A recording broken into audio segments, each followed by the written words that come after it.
What's up, Bleach fans? It's time for the latest episode review. Hopefully this time on time. Episode 30, The Betrayer, for 1,000 Year Blood War arc of Bleach. Now, right out of the gate, most of this is they fight. That being said, that doesn't mean that this was a bad episode. It was a great episode. It was a total filler fight.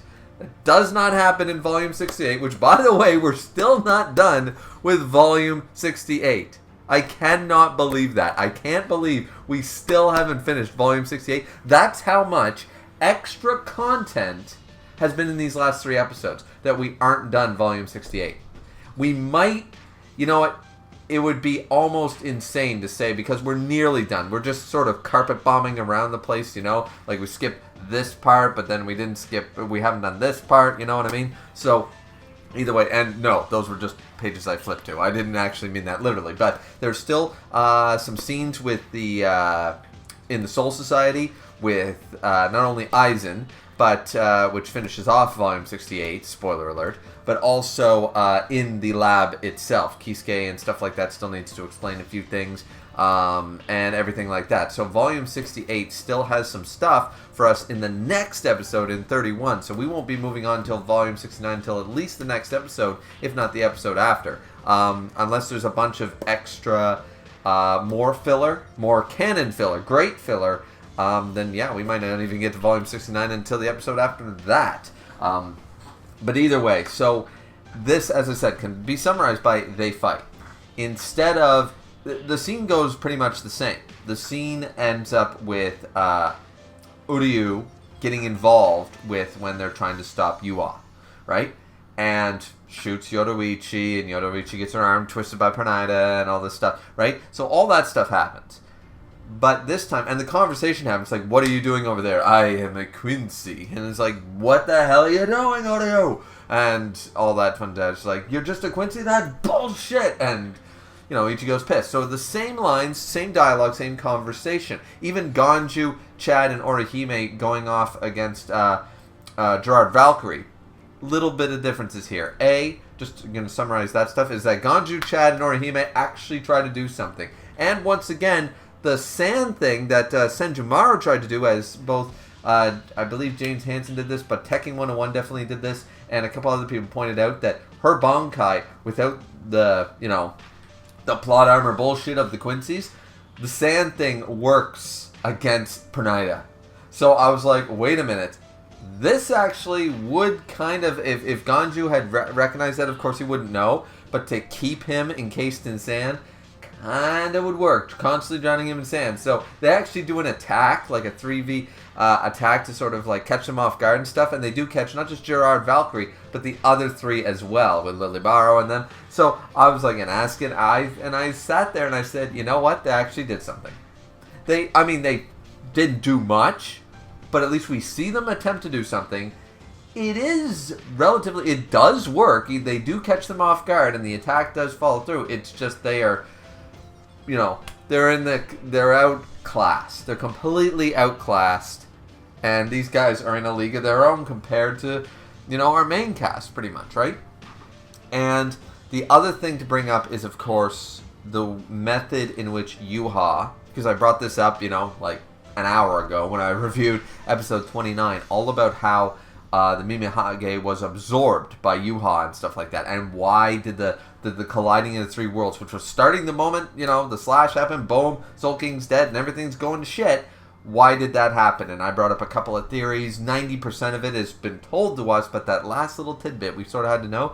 I like what they did here in the anime, which is different from the manga. I just had to recheck that. But and then we'll get to the fight, because as I said, 90% of this is URYU goes full Volt standing or whatever, not the ash wall, and anyways, whichever, he goes into the full I've got the wings. Remember, he was sort of resisting that when he was fighting against Senjumaru. He's been resisting it, and we saw like the, you know, like the sort of, it's wild, it's untamed, he hasn't fully accepted, and then boom, he gets all this cool gear. But anyways, because we'll end off with the fight, but the thing I wanted to bring up was 2 amazing things happened here. So I was semi-right about the Mimihage stuff, but in this case, it's doubled down.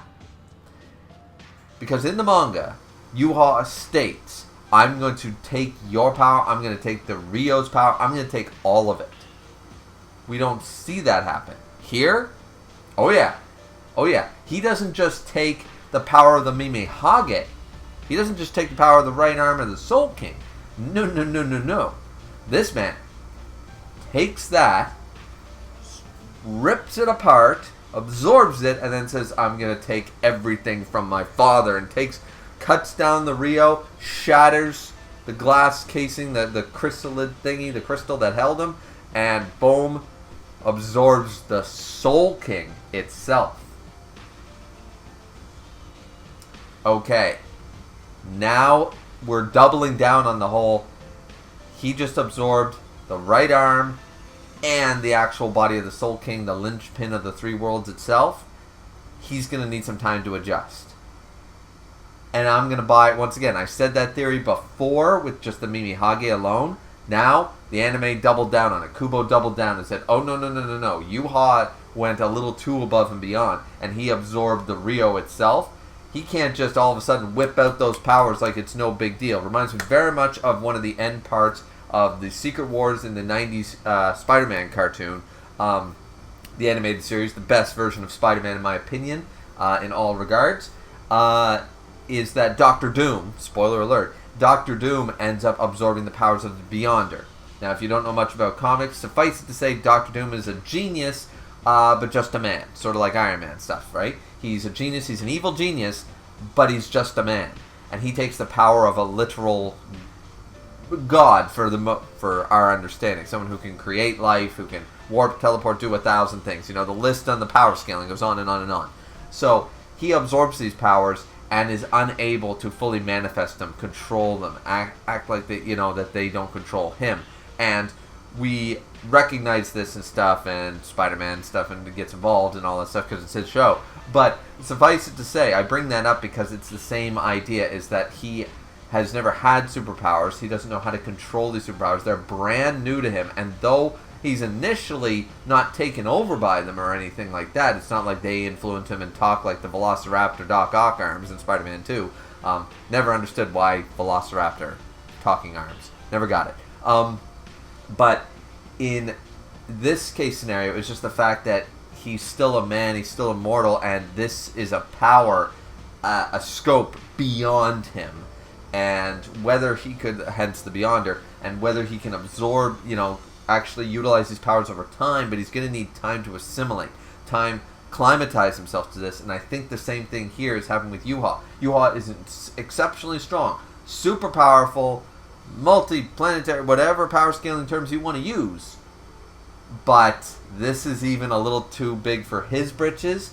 Not saying he can't inevitably control them, but it's going to take time. He can't all of a sudden snap his fingers and do everything the Soul King did. He sort of has to contain this energy first.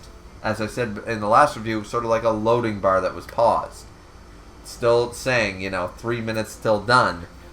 When you resume, you don't get to skip those 3 minutes until it's 100%, right? So, same idea here, except we double down on the fact that he absorbed a part of the Soul King that was keeping him alive, and the actual Soul King himself.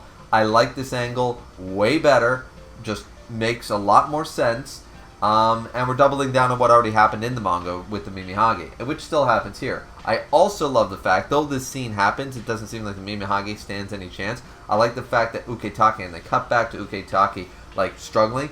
Uketake is so powerful, he's been fueling and he's fighting to save the Soul Society, that Yuha, actually, the Mimihage fights back, and we don't get to see that in the manga, but here, he's trying, and Mimihage is fighting back, and engulfs him and stuff like that. It's done more so alright, Yuha actually had to put some effort into this, Uketake was no slouch, he was feeding everything he could, every ounce of willpower that Uketake and Ryatsu and, anything, his life's blood, literally everything he could give to the Mimihage, he was to fight against Yuha to resist him for just 1 second longer. And it's a much more impressive showing and makes a lot more sense here in the anime than it did in the manga. Once again, Kubo is very heavily involved here, similar to Oda with the live action One Piece, very heavily involved, and that goes to show that all that has been done, all these extra things, these filler things, or what have you, these extended scenes, these scenes we didn't get in from the manga. This is all Kubo went through, and I mean, as a writer, we would all like to, is he went through and went, that's good, but I think I can handle that better. I think I can make that better if I just showcase it like this instead. All Kubo is doing is not retconning. All he's doing is correcting things that he wished he had had time or had thought of at the time when doing the week-to-week of the manga. That's all, and it showcases that he still loves Bleach, and he's not trying to go to left field or anything like that. He's just adding these little things here and there that just improve and elevate the already established things that happen. He just makes it, he made the Zero Squad look far more formidable and much more of a threat.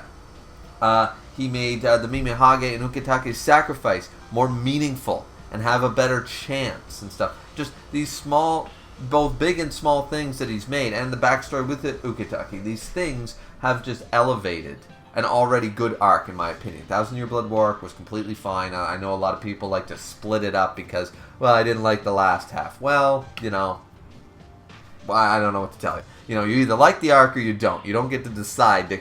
I like the first 20 chapters. The last 60 suck. You don't get to make that decision. It's Thousand Year Blood War arc is the arc. You don't get to split it up. I'm sorry. That's not how that works. But yeah, so either way, I like Thousand Year Blood War arc, and all I've been seeing is vast improvements. Now, the rest of this episode, as I said, just goes on. It's a totally filler fight. Lily Barrow is the one to originally, after URYU and Ichigo clash, he's the one to initially, bang, sort of a idea like that, and Ichigo goes down. And they have a kind of a different scene there. This time, URYU and him go all out. And Ichigo is unwilling to fight him for real, kill his friend. He purposely grabs him, says, "What the hell are you doing?" instead of, when he had him on his knees and or on his back or whatever. And then the next time when he uses Getsuga Jushuro, I suck at the pronunciation, but anyway, the 2-time Getsuga Tensho, he misses on purpose. It's implied very heavily because he beat out URYU's attack in his new vault standing, his boots and stuff. And URYU looks clean. URYU looks sick in this uniform, but once again, he's fighting against Ichigo and stuff, and URYU is keeping that stone face, the composure, all that stuff. And he is making somewhat a lot of sense here, is that every time, it's like, I thought we could reach a compromise, but every time it was Quincy blood that was spilled, not Soul Reaper blood. Every single time when there's a war or somebody disagrees, somehow it's my master's fault. Somehow it's the Quincy's fault. Every single time. Why is our blood always the one spilled, never the Soul Reapers? And it's like, that's not equal. That's not compromise. You have a lot to atone for. How could I ever forgive you and stuff? So I like that because it actually does make a lot of sense. It makes a lot of sense for his character and stuff in that regard, regardless of what we know what happens later. And the fact that Ichigo is just unwilling to kill him, unwilling to actually hurt him, and then finally URYU takes out his bow, and it goes to, I love the slowness into black and white. URYU pulls back the bow, fires, as Ichigo raises his sword, and Ichigo just can't bring the sword down. He cannot bring the sword down. It's not that he wouldn't, it's that he did not want to. He could have, but he really, in his heart, he couldn't do it. He couldn't do it. So it's not like URYU got the one up on him or something like that, and he does a number to Ichigo. Ichigo falls, and just wow. It reminds me of Record of Ragnarok or Shumatsu no Valkyrie season or Fight 4, where Jack could have died. Spoilers. Heracles 100% could have, they could have went out double suicide style, murder-suicide. And he could have killed Jack. And he chose instead to hug him and not kill him. That it's sort of that idea done here again. Ichigo could have went for the blow. He could have, he had 2 opportunities to kill him, or at least heavily hurt him, And he had a third opportunity here to defend himself or attack back, and he didn't. Because he, as what is left unspoken, Ichigo continues to say, Ishida, I still. And then as he raises his sword, I still. And I know what he was going to say, or I think we all know, it's like, I still see you as my friend, as my comrade, as my nakama, whatever word you want to choose. You're still an important person to me. I cannot raise my sword against you, any longer. So, and you pay the price for your loyalty, you know what I mean? And I'm learning that the very hard way this year, right? You pay the ultimate price for loyalty. Karma's a bitch, I suppose, or whatever. I don't know how it's karma in my case. But anyways, point is that this episode was mostly completely brand new. Very little from the manga takes place here, and that's why we're still on volume 68 as of episode 30 here. But I'm not complaining because the fight was awesome, well animated. It makes sense that they would have this square off moment. Makes a lot more sense than the manga. And once again, this is just Kubo, very heavily involved, going, well, I've got to get from A to B.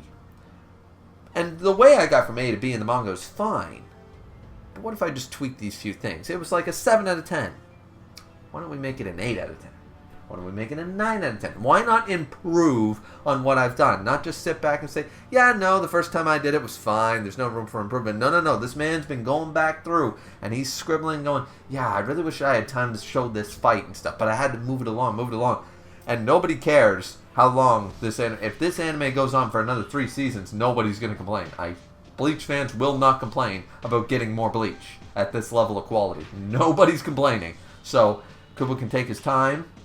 For once, maybe, Shonen Jump, Shueisha, maybe you should have learned something before you canceled them the first time. It's so far, everything in this season has been just as good, just as awesome as the previous seasons. 1,000 Year Blood War has been one of the best rebooted revival animes I've just, continuation, whatever you want to call this, has been one of the most solid and consistent, while still changing shit, but keeping as much the same as they can. And it's just been so far so good on Core 3. That's all I can say. So let me know what you guys thought of the episode. Of course, as always, we're caught up. I know I was behind, but now we're caught up. Just looking forward to seeing after Halloween getting to episode 31. So but that's it for me. Like, comment, and subscribe, and we'll see all you beautiful people back here next time for Bleach episode 31 of the 1,000 Year Blood War arc. You're not allowed to split it up yourself. It's one arc. Or I suppose you could call it a saga. Anyways, that's it for me. All right. Sayonara, everybody. See you next time.